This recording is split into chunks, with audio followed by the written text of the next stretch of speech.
It is April 2026. The nation is watching a sitting president in a state of visible decline, while members of both parties in Congress hold formal discussions about removal under the 25th Amendment.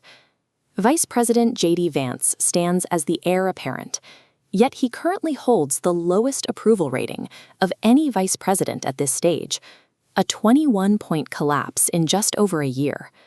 Normally, a politician facing these numbers would be in a state of public desperation, recalibrating every policy to win back a skeptical electorate. But Vance shows no signs of pivoting. His confidence is the result of a specific strategic pivot. He is the centerpiece of a network that has spent years building a political infrastructure designed to insulate its chosen candidates from the volatility of public opinion. The blueprint for this isolation was drawn in 2019 in the census-designated place of Rockbridge, Ohio. Under the roof of a small inn, a group of people gathered to decide the next decade of the American experiment. The meeting represented billions of dollars in private wealth. Peter Thiel, Rebecca Mercer, and Chris Buskirk sat down with J.D. Vance to architect a formal process of political transformation, and they called it the Rockbridge Network. This organization was built to solve a specific mechanical problem: how a small group of private citizens can legally capture the functions of a government while leaving almost no public paper trail. At the top sits Rockbridge Network, LLC. It's not a nonprofit or a PAC. By incorporating as a Delaware LLC, it exploits a jurisdiction asking few questions.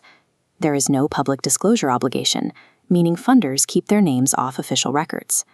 Hundreds of millions of dollars from the ultra-wealthy are funneled through a single point of entry, where donors pay up to $1 million annually for a seat at private summits. This Delaware firewall provides the initial layer of anonymity, ensuring the capital remains invisible moving into the next phase.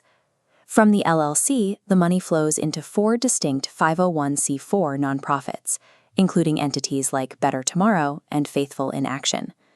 These organizations spend heavily on politics without revealing donors, funding door-knocking, voter registration, and litigation rewriting election laws. On paper, they function as independent grassroots groups, but their IRS filings tell a different story. All 4 nonprofits share the exact same phone number, 202-813-9118. This number belongs to a Chicago compliance firm that provides a rent-a-treasurer named Jana Rutland. Rutland signs the paperwork for dozens of these organizations simultaneously, managing the flow of tens of millions of dollars into polling averages and media ad buys. This centralized switchboard proves that the network is a singular, highly coordinated operation, controlled by a small group of operatives rather than a broad coalition of independent activists. The network's influence extends into the private sector through a venture capital firm called 1789 Capital. Founded by the same Rockbridge leaders, it added Donald Trump Jr. as a partner shortly after the 2024 election. They describe their strategy as patriotic capitalism. This fund invests heavily in military and AI sets, including a magnet manufacturer called Vulcan Elements. The cycle of profit is direct. Just 3 months after 1789 Capital invested in Vulcan, the Pentagon gave them a record-breaking $620 million loan, a contract awarded without the usual bidding or review process. By utilizing executive-level national security emergencies, the network created a system that converts taxpayer defense spending directly into private venture profit for its own partners. The ultimate goal of this network is not merely financial, it is ideological. The 4 nonprofits all state in their mission filings that their purpose is to further the common good. In this context, common good refers to a specific movement that views individual rights as a source of social fragmentation. It argues that a counter-elite must take control of the state to impose a specific moral order from the top down, regardless of public consensus.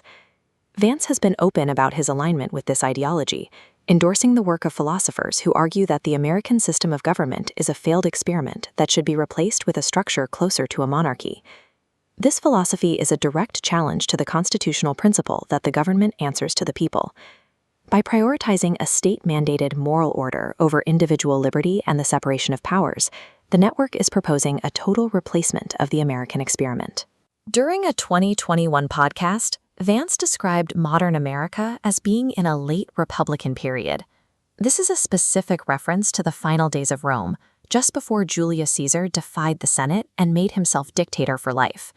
The terrifying historical reality is that in Rome's final days, the Senate still met, and votes were still counted. The institutions were still standing, but the Republic was already over. It simply had not made the announcement yet. The Rock Bridge Network is a strategy for that final transition. American institutions remain in place, but their foundations have been quietly acquired by a network that no longer seeks public approval, simply waiting for the moment to move in.